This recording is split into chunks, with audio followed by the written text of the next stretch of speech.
गरीब और अमीर दोस्त। एक गांव में नारायण नाम का एक आदमी रहता था। उसकी एक 2 साल की बेटी थी।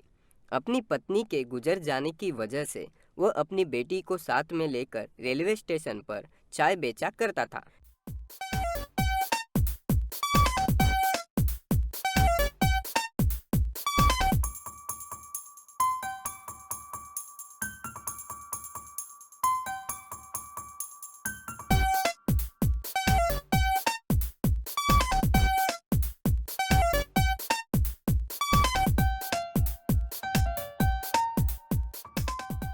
चाय चाय चाय, गर्मा गर्म चाय। लो भाई, चाय चाय चाय चाय। जो भी पिएगा मेरी चाय वो बन जाएगा हाई फाई। चाय चाय चाय चाय, गर्मा गर्म चाय।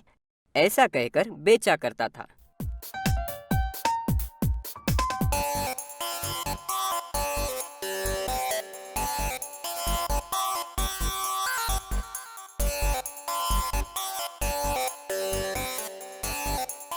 एक दिन वो ट्रेन के अंदर चढ़कर चाय बेच रहा था।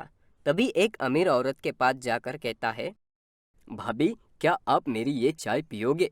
एकदम गर्मा गर्म और अदरक वाली चाय है। तुम्हारी आखिर हिम्मत कैसे हुई मेरे पास आकर मुझे चाय पूछने की? तुम साले गरीब लोग हम जैसे अमीरों को देखते क्या है, तो आ जाते हैं लूटने के लिए। भाभी, मैं तुम्हें लूटने नहीं आया, मैं तो बस तुम्हें चाय चाहिए क्या पूछ रहा था। साले भिखारी, पहले अपने कपड़े देख, कितने गंदे हैं। ऐसा लग रहा है किसी गटर के नाली में से तू और तेरी ये बेटी अभी अभी पैदा हुए हैं। देखो भाभी, अगर आपको मेरी ये चाय नहीं चाहिए तो मना कर दो, लेकिन मेरी बेटी और मेरे हालात के बारे में ऐसी बातें कहना अच्छी बात नहीं। क्या अब तुम जैसे गरीब लोग मुझे सिखाएंगे मुझे क्या बोलना है और क्या नहीं? ऐसा कहकर वहां से उठकर सीधा अपने पति के पास जाकर कहती है,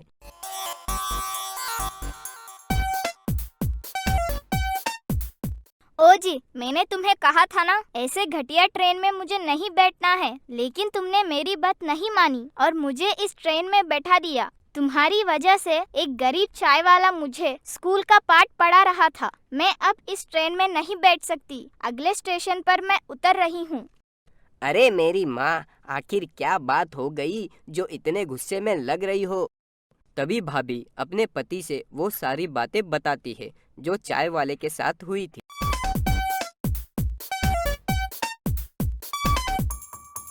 अरे मेरी प्यारी बीबी, क्या तुम ये बात जानती हो मैं तुम्हें इस ट्रेन में क्यों ले आया?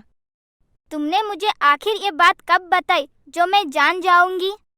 तो सुनो, आज तक तुम्हें मैंने एक रानी की तरह ही रखा है और जहाँ कहीं भी हम लोग घूमने गए हैं, फ्लाइट या कार से ही घूमने गए हैं।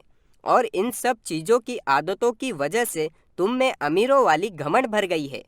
तुम्हारे इस घमंड को दूर करने के लिए मैं तुम्हें जानबूझकर इस ट्रेन में लाया। घमंड दूर करने के लिए मुझे अब क्या भिखारी चाय वालों के मुंह लगना होगा? मुझे एक बात बताओ, तुम्हें उस चाय वाले से इसलिए घिन है ना क्योंकि वो अपनी एक छोटी सी बेटी को अपने साथ रखकर चाय बेच रहा है और उसके कपड़े भी गंदे हैं। तो सुनो, मेरी तुम्हारे साथ शादी होने से पहले मैं भी इस तरह ट्रेन में फ्रूट बेचा करता था। मुझे बिल्कुल तुम पर भरोसा नहीं हो रहा। अगर तुम भी ट्रेन में फ्रूट बेचते थे तो फिर इतने अमीर कैसे बन गए? तो फिर सुनो, मेरे पिताजी जो थे वो बहुत पैसे वाले थे। उनके मर्जी के बिना मैंने अपने दोस्त को तिजोरी में से 25 लाख रुपए ला कर दिए थे और इस बात की खबर मेरे पिताजी को पड़ गई थी। तभी उन्होंने मुझे अपने घर से निकाल दिया था। फिर क्या हुआ? फिर मैं अकेला पड़ गया था और मैं गुस्से से ऐसे ही एक ट्रेन में बैठकर दिल्ली चला गया था। तभी मेरे पास ना खाने के लिए पैसे थे और ना ही रहने के लिए घर। फिर आपने अपना गुजारा कैसे किया? तभी रेलवे स्टेशन पर मुझे नारायण नाम का एक खिलौने बेचने वाला दोस्त मिला। उसने ही मुझे खाना खिलाया और अपने साथ रहने दिया। उसके साथ रहकर ही मुझे ट्रेन में फ्रूट बेचने की आदत लग गई। फिर तुम्हें तुम्हारे पिताजी ने कैसे ढूंढा?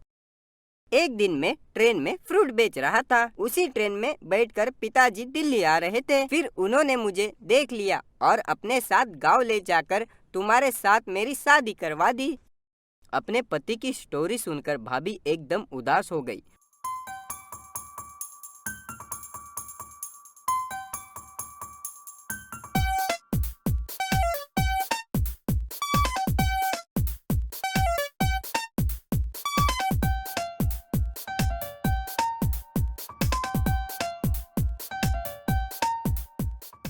और नारायण चाय वाले के पास जाकर कहने लगी,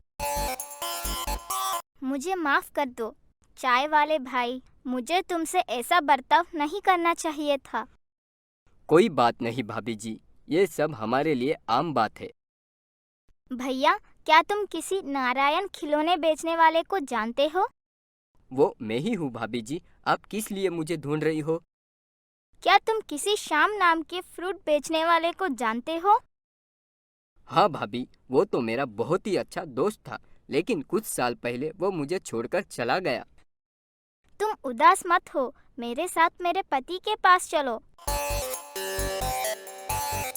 फिर नारायण अपनी बेटी को साथ लेकर भाभी के पति श्याम के पास जाता है।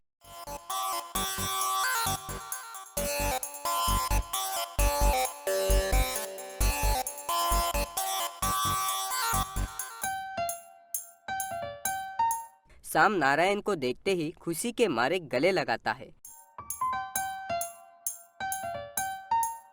फिर नारायण अपनी दुख भरी कहानी श्याम को सुनाता है।